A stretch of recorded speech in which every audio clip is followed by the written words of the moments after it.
नमस्कार, आप देख रहे हैं न्यूज 24 यूपी उत्तराखंड और मैं हूं आपके साथ अशोक तिवारी। उत्तर प्रदेश की सियासत में शायद ही कोई दिन ऐसा होता हो जब कोई बड़ा राजनीतिक घटनाक्रम ना घट जाता हो। हाल फिलहाल के दिनों में उत्तर प्रदेश की योगी सरकार में मंत्री आशीष पटेल पर समाजवादी पार्टी की विधायक पल्लवी पटेल ने गंभीर आरोप लगाए थे।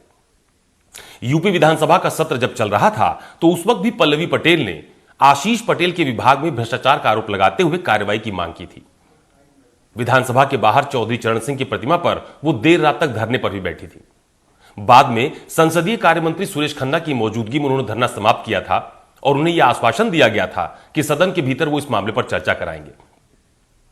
पल्लवी पटेल ने दोबारा उस मामले को सदन के भीतर उठाने की कोशिश की थी और उन्होंने यह भी आरोप लगाया कि उन्हें उनकी बात नहीं कहने दिया गया।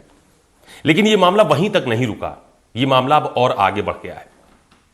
समाजवादी पार्टी के टिकट पर विधायक चुनी गई पल्लवी पटेल ने राजभवन जाकर आनंदीबेन पटेल, जो कि उत्तर प्रदेश की महामहिम राज्यपाल हैं, उनको एक पत्र सौंपा। ये वो पत्र मेरे हाथ में है, ये पत्र भी मैं आपको दिखा देता हूं। दरअसल ये वो पत्र है जो पल्लवी पटेल ने राज्यपाल को सौंपा और उस पर उन्होंने साफ तौर पर यह लिखा कि प्राविधिक शिक्षा विभाग द्वारा भ्रष्टाचार युक्त असंवैधानिक कार्रवाई करते हुए विभागाध्यक्ष के पद प्रोन्नति के माध्यम से भर दिए गए हैं, जो नियमानुसार उत्तर प्रदेश लोक सेवा आयोग द्वारा सीधी भर्ती के माध्यम से भरे जाने थे। यानी कि उन्होंने यह कहा कि यह गलत तरीके से भर्ती की गई है, जो पदोन्नति की गई है वो असंवैधानिक है। यही नहीं, पल्लवी पटेल ने इस पत्र के माध्यम से राज्यपाल से यह भी मांग की है कि वो एक एसआईटी गठित करें और इस पूरे मामले की जांच भी कराएं।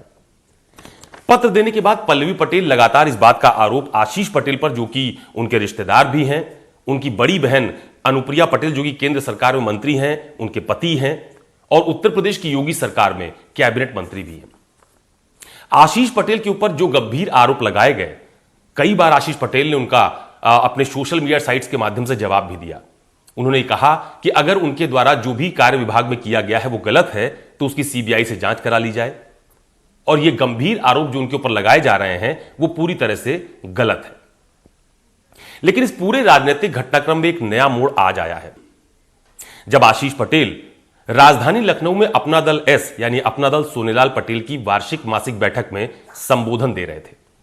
आशीष पटेल ने आज पल्लवी पटेल का बिना नाम लिए हुए उनके हर आरोप का बहुत करारा जवाब दिया है। आशीष पटेल ने आज जो कुछ कहा पार्टी कार्यालय के भीतर अनुप्रिया पटेल की मौजूदगी में, उसके कई सियासी मायने भी निकाले जा रहे हैं। आशीष पटेल ने यह कहा कि वो किसी भी तरह के षड्यंत्र से डरने वाले नहीं हैं और ईंट का जवाब वो पत्थर से देंगे। आशीष पटेल ने यह कहा कि उत्तर प्रदेश की सरकार के पास एक धरना मास्टर है, यानी पल्लवी पटेल का नाम लिए बिना ही उन्होंने उन्हें धरना मास्टर कह दिया और यह कहा कि सरकार के इशारे पर वो धरना देती हैं, वो धरना पूरी तरह से प्रायोजित होता है और उनको बदनाम करने की कोशिश की जा रही है। यह सीधा आरोप आशीष पटेल ने आज उत्तर प्रदेश की सरकार पर और सरकार के अहम लोगों पर लगाया है और यह अपने आप में एक बहुत बड़ा राजनीतिक घटनाक्रम भी माना जा रहा है कि जब सरकार का ही एक मंत्री, सरकार के सहयोगी दल का एक मंत्री सरकार पर कोई गंभीर आरोप लगाता है तो उसके कई तरह से मायने निकाले जाते हैं कि क्या सब कुछ ठीक ठाक नहीं चल रहा है, क्या सहयोगी दल के साथ बीजेपी के रिश्ते बहुत सहज नहीं हैं। हालांकि बीच बीच में आशीष पटेल ये कहते रहते हैं कि प्रधानमंत्री नरेंद्र मोदी जो कुछ भी करना चाहते हैं उसके साथ वो कदम से कदम मिलाकर चलने को तैयार हैं, पूरी ताकत के साथ सरकार के साथ वो खड़े हुए हैं। लेकिन अगर सब कुछ ऐसा होता रहा तो वो जवाब भी देंगे। ये एक गंभीर बात आज आशीष पटेल ने, जो कि उत्तर प्रदेश सरकार में कैबिनेट मंत्री हैं, उनकी तरफ से दिया गया है। दूसरी महत्वपूर्ण बात यह भी है कि थप्पड़ खाकर चुप नहीं बैठूंगा, यानी अगर पल्लवी पटेल की तरफ से कोई गंभीर आरोप आशीष पटेल के ऊपर लगाया जा रहा है तो वो उसको लेकर चुप नहीं बैठेंगे बल्कि जवाब भी देंगे। और एक बड़ी चुनौती भी आशीष पटेल ने आज दी और ये कहा है कि जितना डराना है डरा लो, लेकिन वो डरने वाले नहीं हैं। आशीष पटेल ने 2 तारीखों का जिक्र आज अपने संबोधन में किया है। एक तारीख 2 जुलाई जब पल्लवी पटेल ने धरना दिया था और दूसरी तारीख 17 अक्टूबर जब पल्लवी पटेल ने धरना दिया और उन्होंने यह कहा कि आखिरकार बार बार इस धरने देने के पीछे कौन है। क्या पल्लवी पटेल को कोई ऑपरेट कर रहा है, यह मैसेज देने की कोशिश उनकी तरफ से की गई और एक बड़ा पॉलिटिकल मैसेज देने की कोशिश भी किया है और यह कहा कि बहुत दिन हो गए उनको मंत्री पद लिए हुए, तो क्या वो मंत्री पद छोड़ देंगे, क्या वो उत्तर प्रदेश की सरकार में साथ नहीं रहेंगे। ऐसे तमाम सारे सवाल उनके संबोधन को लेकर खड़े भी हो रहे हैं। और इसके अलावा अपनी सिक्योरिटी को लेकर एक बड़ी बात उन्होंने कही। उन्होंने कहा कि जो कार्बाइन की सिक्योरिटी उनको दी गई है वो ऐसी स्थिति में है कि अगर जरूरत पड़ी तो गोली भी नहीं चलेगी। उन्होंने तंज कसा है सिक्योरिटी को लेकर सरकार पर। और इसके अलावा एक महत्वपूर्ण बात उन्होंने यह भी कही और यह कहा कि दरअसल पल्लवी पटेल बीजेपी ज्वाइन करना चाहती हैं और यह पूरी कहानी उसी के इर्द गिर्द घूम रही है। तो क्या वाकई पल्लवी पटेल बीजेपी ज्वाइन करना चाहती हैं? क्या पल्लवी पटेल किसी के इशारे पर धरना प्रदर्शन कर रही हैं?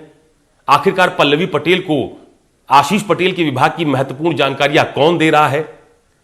ऐसे तमाम सारे सवाल हैं जो एक बड़ी सियासी बहस को जन्म भी दे रहे हैं।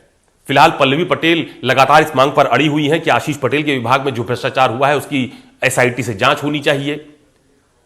उन्होंने सरकार से भी यह मांग की थी कि इसकी कोई बड़ी जांच कराकर जो दूध का दूध है वो सामने आना चाहिए, पानी का पानी जो है वो सामने आना चाहिए। तो फिलहाल आशीष पटेल और पल्लवी पटेल एक राजनीतिक मुद्दे को लेकर उनके विभाग को लेकर आमने सामने हैं। आशीष पटेल से यह भी पूछा गया था कि क्या वो मंत्री पद से इस्तीफा भी दे देंगे, तो उन्होंने कहा कि अगर प्रधानमंत्री नरेंद्र मोदी कहेंगे तो वो इस्तीफा दे देंगे। तो ये सारी बातें उत्तर प्रदेश की सियासत में एक नई सियासी बहस को जन्म दे रही हैं और ये मैसेज देने की कोशिश कर रही हैं कि क्या जो बीजेपी के उत्तर प्रदेश में सहयोगी दल हैं, अपना दल एस, अपना दल सोनेलाल, जिसकी अध्यक्ष अनुप्रिया पटेल हैं, केंद्र सरकार में मंत्री हैं, क्या उनके बीच और बीजेपी के बीच रिश्ते बहुत सहज नहीं हैं? क्या राजनीतिक दूरियां बन रही हैं? और क्या इस दूरी को कम करने की कोशिश बीजेपी की तरफ से या दोनों दलों की तरफ से की जाएगी? यह देखना अभी बाकी होगा। लेकिन इतना जरूर है कि ऐसे मुद्दे विपक्ष को उत्तर प्रदेश में बैठे बिठाए एक बड़ा मुद्दा दे देते हैं जिसके आधार पर वो सरकार की और बीजेपी की घेरेबंदी भी करते हैं। तो फिलहाल आज मेरे साथ बस इतना ही। फिर किसी दिन किसी और मुद्दे के साथ आपके सामने फिर हाजिर होऊंगा। तब तक के लिए नमस्कार।